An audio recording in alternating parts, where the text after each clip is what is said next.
this has been in the works for 4 years now? Well, not really. I mean, the idea came actually while we were touring in 2014, I think it was. And then that's when I sent the email out asking folks if they would be interested. So actually 3 years, if they would be interested in it. And then obviously just the logistics of recording it and scheduling it. And then even after being done, then getting on the schedule with the record label and all that. So I don't know if that makes it sound better or worse. It's like it took so long. It's like, well, it's just kind of schedules and timing. And it was probably closer to 3 years since beginning of the idea come to fruition and then to an album. You know? Yeah. Why did you come up with this idea, and what spurred it? Well, for one, I love collaborating. I love just partnering with folks. Obviously, been a band, so I kind of like the analogy of just kind of creating with other like-minded individuals. My favorite band of all time is The Band. I always loved how there never was like a distinct like lead singer. It just, there were multiple singers in the band and they each kind of traded off and took turns. So while we were touring our last Midlake record, we kind of knew that we were going to put the ship in the dock, take a break, work on other things. We had all been doing Midlake for 15 years and we thought, we should make a actual intentional break of like not getting right back into the studio or writing, recording, touring, repeat type cycle. Knowing that, I kind of wanted to pursue a new project. I didn't know if we wanted to do something like a solo project or something like this, and I thought, I think it'd just be more fun to just pursue something like that together. We had done some tours with some of the other guys that are featured on this album. I'm obviously a big fan and had kind of, hung out with them, or you cross paths. It's kind of a small world in the music industry, and you cross paths at a festival or whatnot. So I pitched the idea to all those guys, and I was blown away that they were into the idea of coming to town and doing a collaborative project. So the rest was kind of figuring it out as we go. I didn't want to say, okay, it has to be this way and it has to be done. It was kind of a blank slate of sorts of just saying, look, my idea is you bring a couple songs to the table and come to Denton, or we could do it remotely, and we make a record together. Right. Now you had mentioned taking a break from Midlake and everything, but the band is still Midlake, right? Or am I understanding? Yeah, that? I mean we're Midlake with other singers. It's a bit like an open marriage. Well, yeah, 4 of the guys in this group obviously are bandmates with Midlake too, so it's kind of hard to do Midlake while we're also doing this, and we all kind of for lack of a better term cross streams with other artists as well, and other avenues of playing on their records or touring or whatnot. So it's kind of a fun thing that I think I've always wanted to really embrace with Midlake. I mean, like I mentioned, the band. The band was the backing band, for Dylan and Ronnie Hawkins, and then they also did their own thing, So I like that. I've always just kind of liked that balance of kind of bouncing around and doing different things. If it feels fun and right, then let's do it. For it, right? Well, I tell you, one of the things I was most impressed with this album, considering all the different parts that did come in and their various styles, was how cohesive this record sounds. And I was thinking that probably actually helps when you have some of the players, at the bass that are very much used to being a core with each other. Well, yeah, I thank you. And I'm, that was one of the things I think you lose a little objectivity when you're recording. That was one of the things that we didn't know if it would be all over the place or not. I mean, you got 5 different songwriters that are contributing with no real parameter, other than, hey, write a couple songs and we'll produce it and record.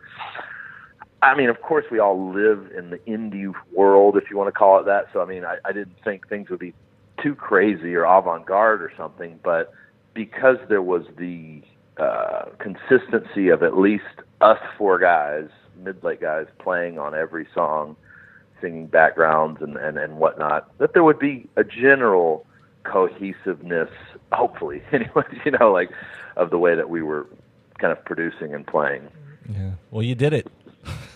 Well, thank you.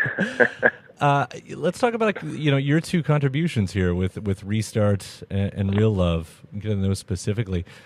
When you're writing those, and especially when you're still playing with some of your bandmates, like how do you sort of, or do you, like how do you go about trying to make that something that's not just going to sound like another Midlake song? And with this process, did you give up your songs to the other vocalists as well, or how did that part of it work? So, the songs that I wrote, I always intended for them to be group songs, mainly because I didn't want their songs to have to be group songs. And I knew it would be logistically hard to say, okay, Fran wrote a song, and even though, X, Y, or Z isn't in town, I'm going to send this to you, and could you, I kind of wanted them to have the spotlight for their songs as the lead singer.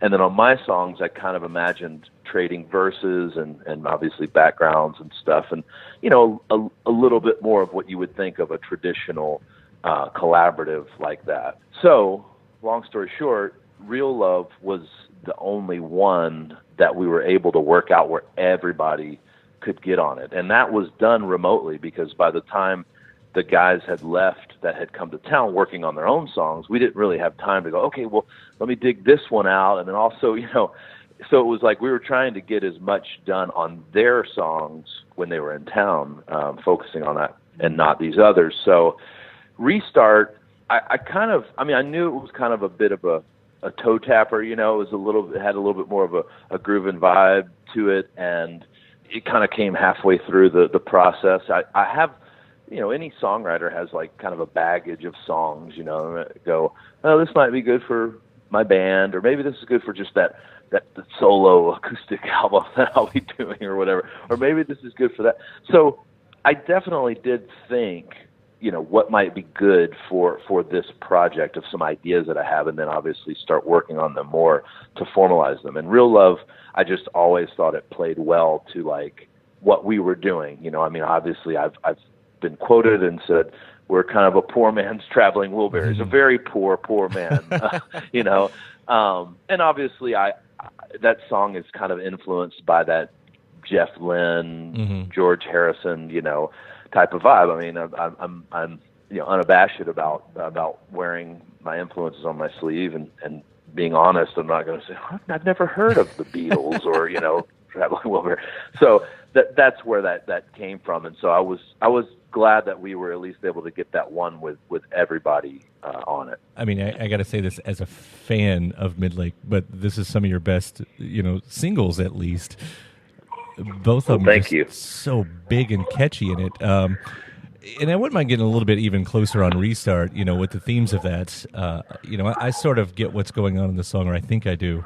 But if you've got the inspiration, the story behind the lyrics, I'd love for you to tell it. Basically, it's just a friend that was going through a tough relationship, and I kind of, instead of making this like statement of saying, okay, well, I was in love and then I fell out of love, I'm not in love anymore, or even the antithesis of that of like, oh, I met a girl and it was just, or a guy, and it was just amazing, and we fell in love and happily ever after. It was like, no, you know what? It's kind of, I don't really know what to do. I think we need to kind of start over, but I don't even know what that means. I mean, especially when the dynamics of any relationship of time and maybe children that are involved in it, and you're like, I don't know. I'm just kind of scratching my head going, it's not so cut and dry. It's a little more complicated than that. And I think I just need to start over, but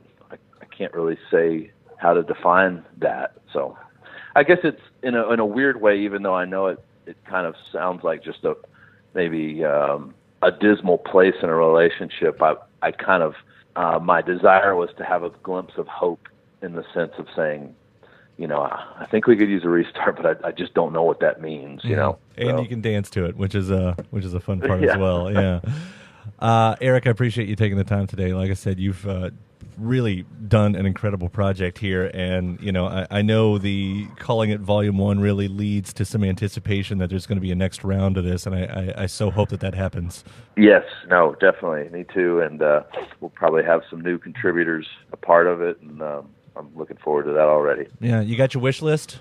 Is that out there? Oh, I want to ask you specifics, but is that yes, I mean, when we first started the first project, and even with the second one, I kind of have a little memo on my phone that kind of has like, Volume 2, and kind of has a bunch of folks, some of which kind of in the same scenario where it's like I, know them or we cross paths or think they're good folks. And, because I got so lucky with the first one, it was like, okay, I guess the first 4 that I ask really, if they say yes, or, if they say yes, then that's them. So let me really think about it. And I will say 3 of the 4 that I've written have said yes.